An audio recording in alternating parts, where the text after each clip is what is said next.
Well, thank you, and good afternoon, everyone. Today is another pretty positive day in terms of our case numbers in Saskatchewan. We have 3 new cases and 18 additional recoveries. This means that over 2/3 of the people who have contracted COVID-19 in Saskatchewan, well, they have now fully recovered. And we now have under 100 known active cases in our province for the first time since March the 26th.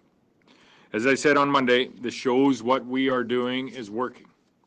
And while there is absolutely no reason for complacency, this is reason for us to have some very cautious optimism as we begin to consider gradually and methodically allowing more Saskatchewan businesses to reopen. It's important to remember that many businesses are already open today in Saskatchewan, and they are operating safely, albeit they are operating differently. Those businesses have all implemented good physical distancing and cleaning procedures to protect not only their employees, but to protect their customers. As other businesses may be allowed to reopen, they will be expected to adopt similar practices. All of the workplace requirements for physical distancing and for cleaning and disinfecting are available on the business section of the Government of Saskatchewan COVID-19 website, and I would encourage everyone to have a look at them. In particular, businesses that are currently closed, you should familiarize yourself with these procedures, as you may be required to implement them if you are able to reopen. I also want to be very clear that there are some restrictions that we will not be relaxing anytime soon. In particular, restrictions that are related to the highest risk activities that occur. We know, for example, that the first wave of COVID-19 cases in Saskatchewan were related to travel, and we will continue to recommend against any unnecessary travel, and we will continue to require that anyone that is returning from another country, including the United States of America, must self-isolate for 2 weeks. The restrictions on large gatherings, those will remain in place. As well, the restrictions on visiting long-term care facilities, which sadly have seen some of the deadliest outbreaks across our nation. So travel, large gatherings, and our seniors' care homes, we know those are 3 very high-risk areas, and we will not be removing those restrictions in the foreseeable future. Finally, I have extended Saskatchewan's state of emergency for an additional 2 weeks.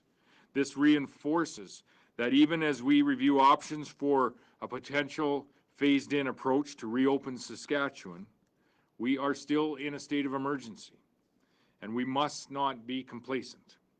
We must remain vigilant because, quite frankly, lives in our community and lives in our province depend on it. Dr. Shahab? Thank you, Premier. So I'll just go over some of the numbers in a bit more detail. Out of the 304 cases, as the Premier said, 205 have recovered. The breakdown of our total cases, 131 in travelers, so that's staying pretty flat. 122 are community contacts plus other exposures, mass gatherings. 30 have no known exposures, so that's the local transmission, and 21 are still under investigation. One thing that we have 8 people currently in hospital receiving inpatient care, no one in intensive care at the present time. One thing I just wanted to highlight in terms of essential services, that includes healthcare, that includes other essential workplaces, and in future other workplaces that start working, is that we have seen occasional transmission in those settings where everyone is very keen to go to work. Those who are required to work or are at work. But it's really important that for current workplaces that are open, that are essential, and future workplaces, that there should be a clear plan of screening yourself if you're a single person business, or a plan for all employees to be screened, either self-screening or by the employer, so that you don't want anyone showing up to work if they are sick, because you really want to minimize, even in those workplaces, that horizontal transmission from one person to another. And even there, we want to maintain physical distancing, and all the things we practice every day at home or while shopping at those essential workplaces as well, to keep our numbers low, even as current essential workplaces continue and in future other workplaces open up. Thank you. Thank you, Doctor. We now have about 25 minutes for questions. We'll take our first question from the phone line. Operator. We have Mark Smith with CTV. I was just wondering about if the provincial government was aware of the federal stockpile of emergency medical masks and gloves in Regina that was disposed last year and not replenished. Was the province consulted about this?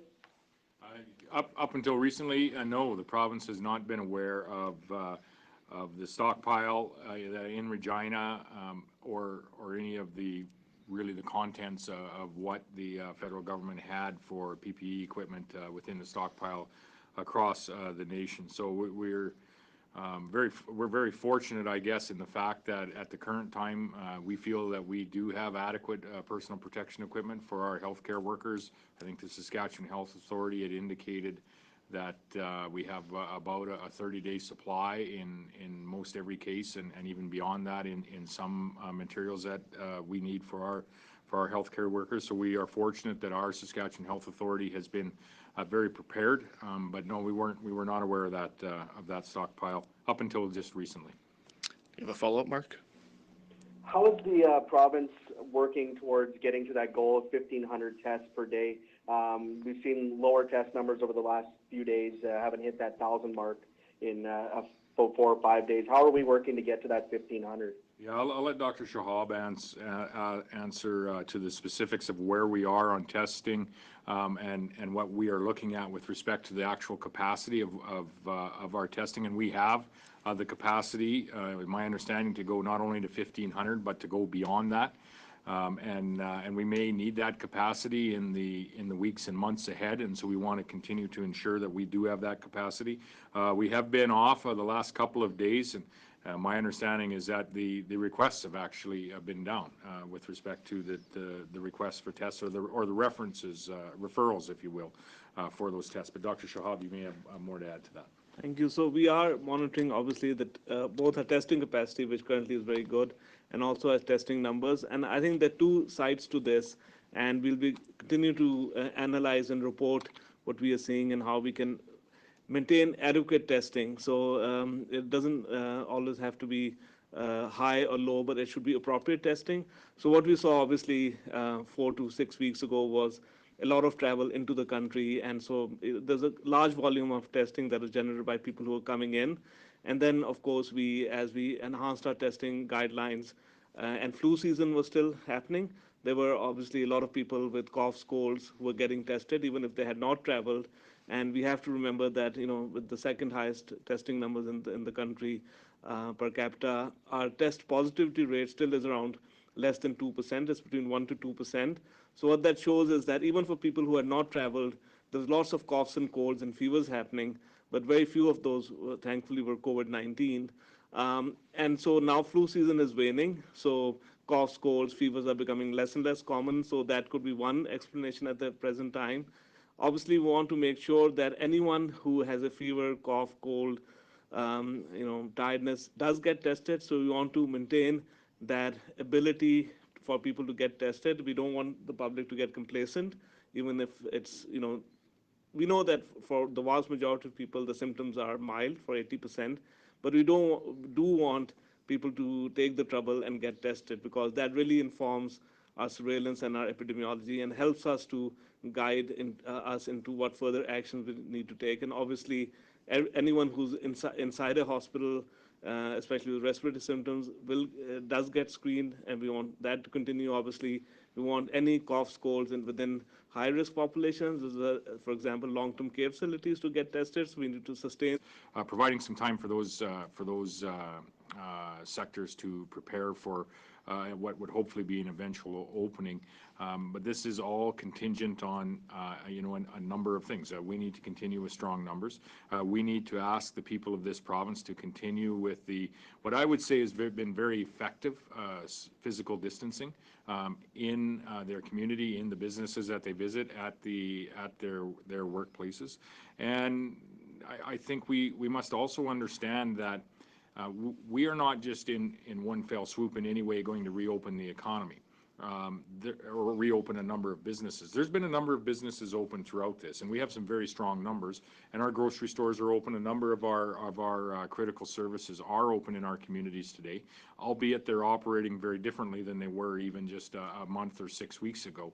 And the expectation when it comes to physical distancing, when it comes to keeping our employees safe, our customers safe, and ultimately our families and the people in our community safe would be the very same expectation in this. So we will come forward with a much more detailed and fulsome plan in the days ahead, but it will be contingent on the people of this province doing exactly what they have been doing over the course of the last number of weeks. What I could rule out is there are some areas where we won't be looking at. For example, and when we mentioned this, I mentioned this at the outset. There are some restrictions that we will not be lifting for some period of time. One would be the travel restrictions that we have in place, as that is a high-risk area. Two would be the number of people that can gather in a setting. We wouldn't be looking at expanding that or not expanding that by very much in the short term. And three, and I think most importantly, is protecting our seniors and our seniors' residents across this province. In fact, we saw earlier this week where we actually strengthened the restrictions around some of the personal protection equipment and some of the standards that we're asking our staff at our seniors complexes to abide by. So that would be some examples where we wouldn't be looking right away, but we'll come forward with a more fulsome list in the days ahead of precisely what we are looking at and how that would be phased in, and some of the parameters that may enhance or delay the phase-in of that. You have a follow-up, Steph? When you talk about the mass gatherings, the travel, the long-term care homes, you said you're not going to be looking at those for the foreseeable future.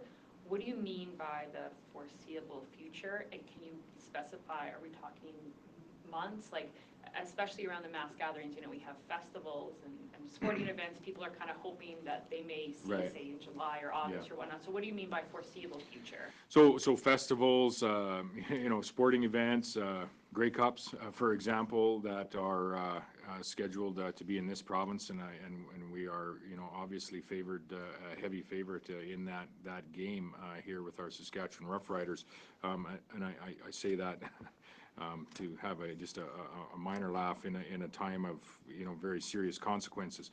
The mass gatherings that we were looking at were capped at 10 today. If we were to start to expand that, it wouldn't be to the 10 or 15,000 that would allow for those types of sporting events to go on into the foreseeable future, and that would be months. We would look at creeping that up to in a similar fashion as we went down, 10 to maybe 25 to maybe 50. Listen, the COVID is here for a while, you know, for a number of months for sure before we are able to have access to a vaccine. What we are looking to do is to open up some segments of our economy, keep the residents of this province safe, but open up some segments of the economy so that we can have a functioning economy here in the province of Saskatchewan and have a point of where we can actually start to recover economically from. So we're looking in the low-risk areas.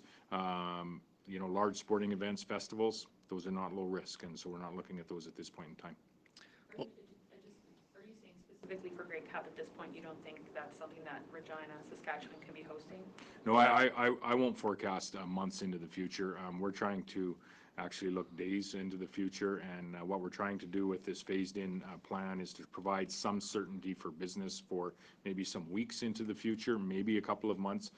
We just can't predict out that far. We'll take our next question from the phone lines, operator. We have Murray Mandrick with the Leader Post. Thank you, Mr. Premier. It's Murray Mandrick. Might you consider reopening the legislature to have legislative scrutiny over special warrant spending, other matters right now? One supposes you could do that through virtual sitting or otherwise, or limited gatherings, but has there been any thoughts in terms of the critical role the legislature plays and whether we might see the same thing happening as we're seeing in Ottawa? Right, it is a critical role. I haven't had any thoughts to that in the immediate future, but maybe if we're able to get to a point where, you know, where our communities are starting to function to some degree back to some degree of normalcy, and we have some of our economy that has been able to open up again, we might be able to have that conversation. Haven't thought about it to this point. We've been all hands on deck, if you will, managing the crisis that's in front of us and operating, as you say, under emergency orders. And at some point in time, those do need to have a look at and be scrutinized by all of the people of the province, and they most certainly will be. I would say, however, we are going to make every attempt to be as transparent as we can with respect to the province's finances, and so we can look in the days ahead as well. We had brought forward on the last day the legislature sat our investment for the year, our investment forecast for the year. Those obviously have changed a little bit as we are investing further into our economy. We are attempting to assemble some of our best estimates with respect to some of the revenue side of the provincial finances, and when we are able to, we will most certainly bring those forward and release those to the public. Those will change as we go through the days and weeks, but you could look for some type of communication with respect to what's happening on the revenue side of government in the not too distant future and in days, not weeks. And I would just point to the fact that Moody's has released their, has remained us as a AAA credit rating as with their release here this morning.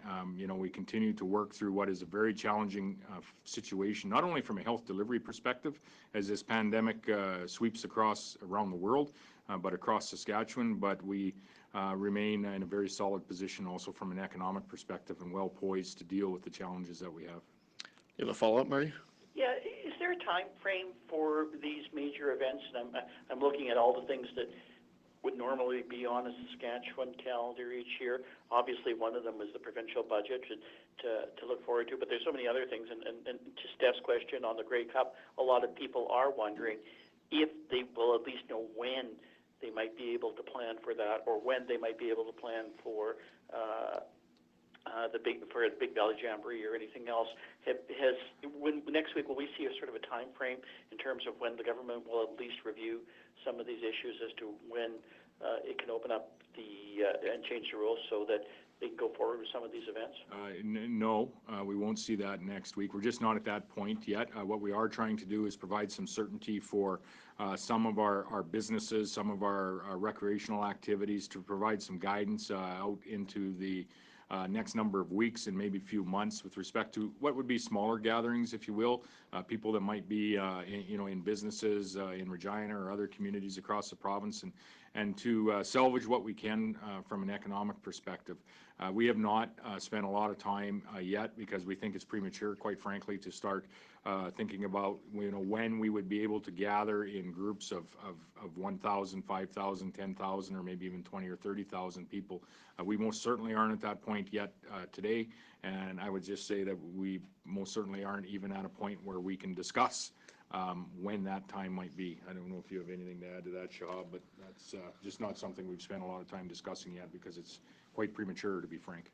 Yeah, the only thing I would add is that, we've learned a lot over the last 6 to 8 weeks. For example, whenever there were even smaller gatherings, transmission rates can be up to 50%, and that's around food, around handing things back and forth.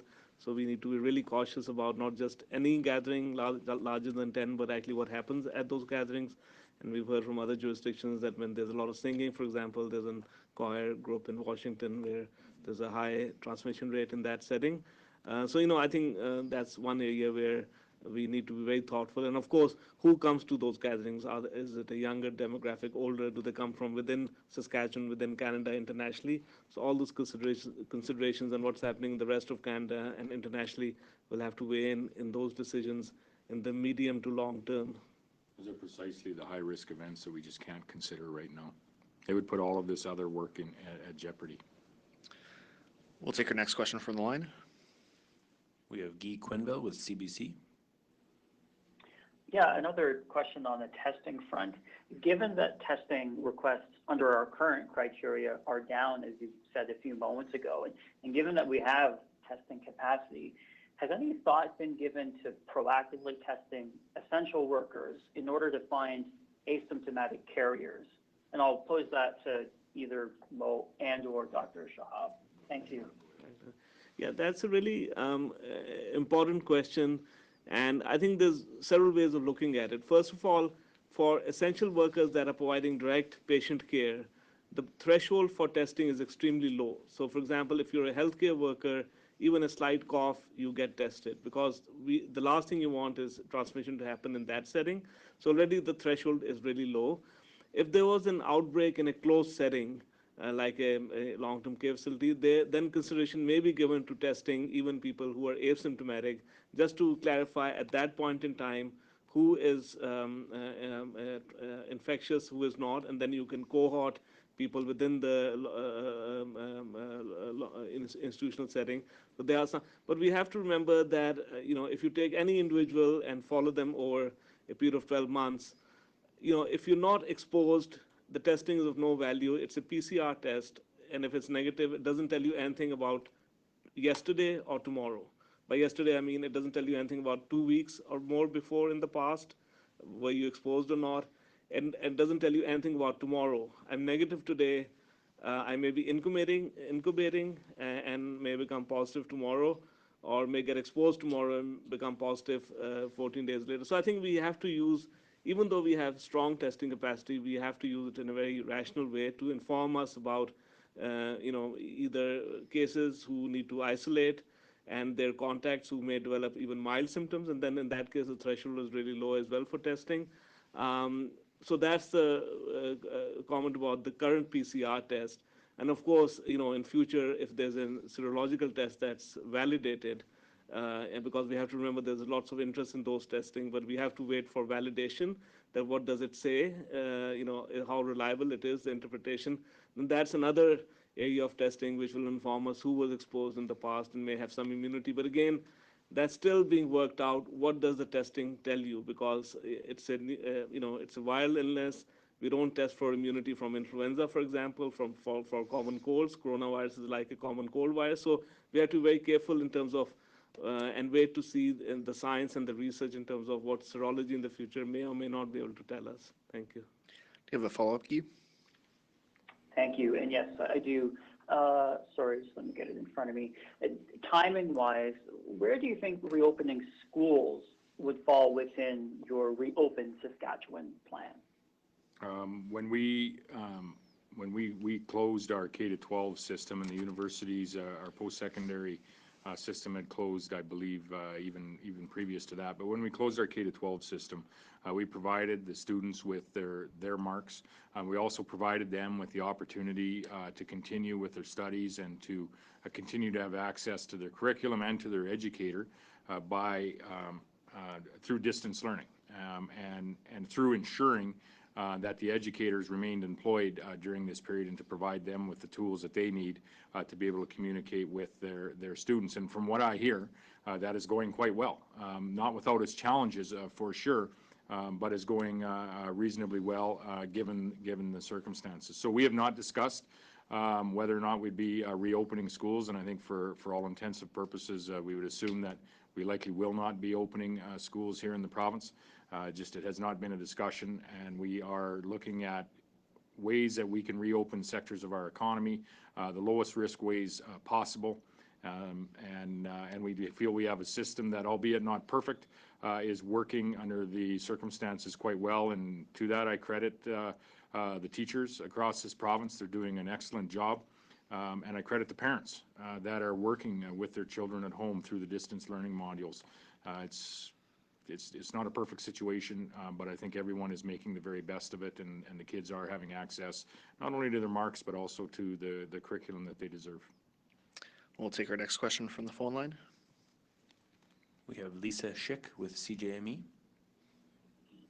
I kind of touched on it before, but I was just wondering, Alberta has expanded its testing criteria to anybody with COVID-19 symptoms.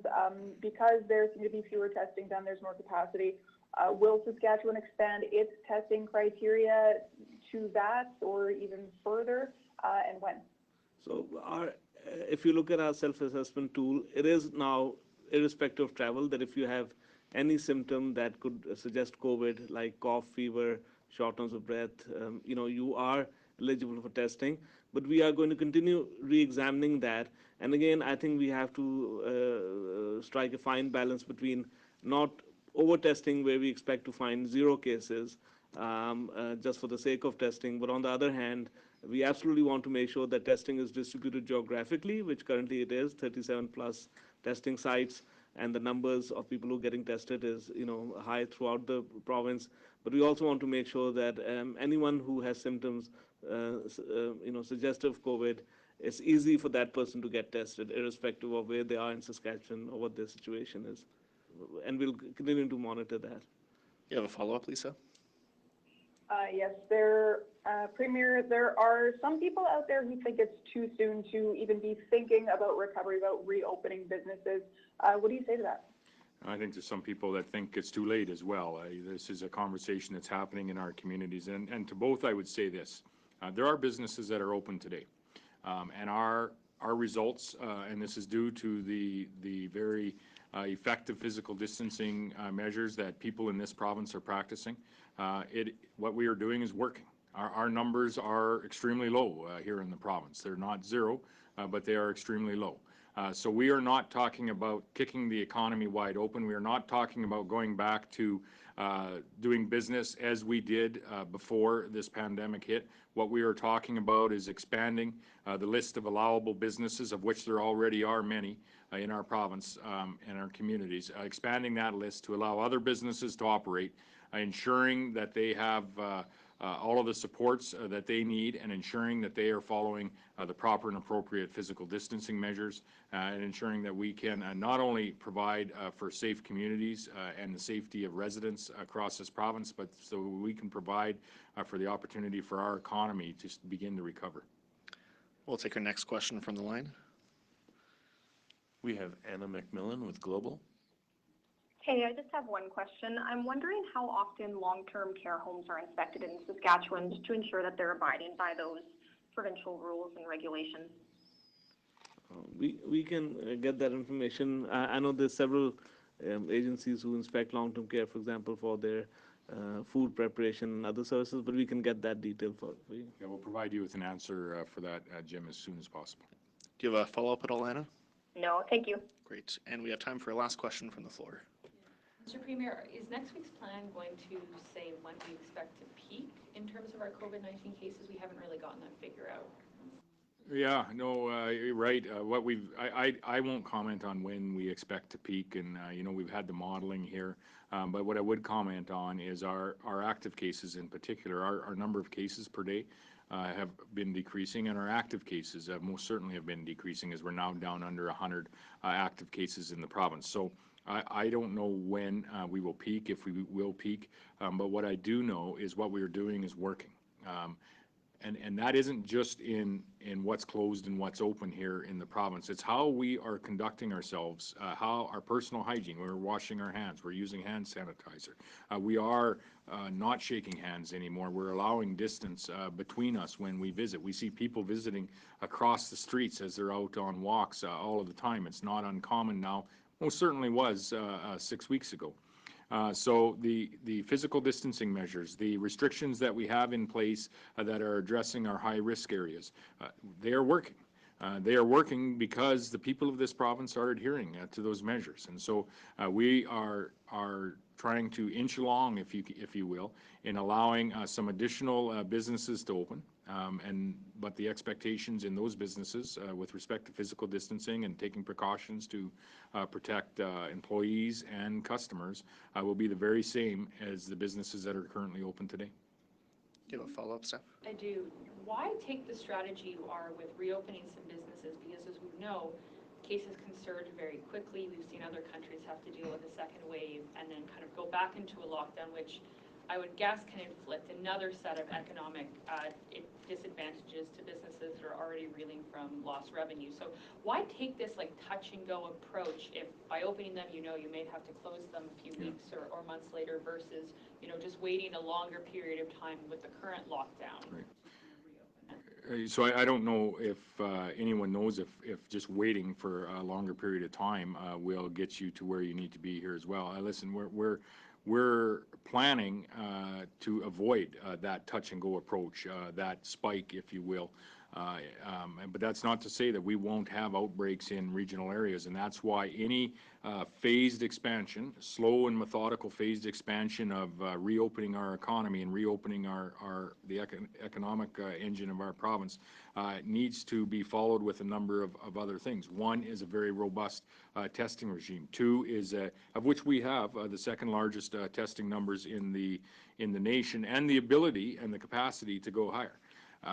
It needs to be followed with a very rigorous contact tracing initiative, of which we have. And so that if there is an outbreak, if you will, in a community or a long-term care home, that we have the capacity to identify it quickly and isolate it just as quickly to ensure that it doesn't spread outside of that area and across the community. So the entire goal of this phased, methodical approach, backed up by appropriate amounts of testing and contact tracing, is to not have those province-wide spikes and to not have those large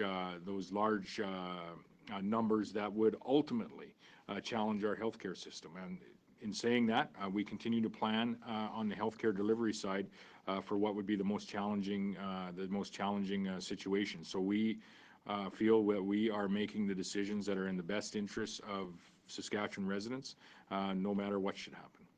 That concludes our time for today. Thanks very much for joining us, everyone.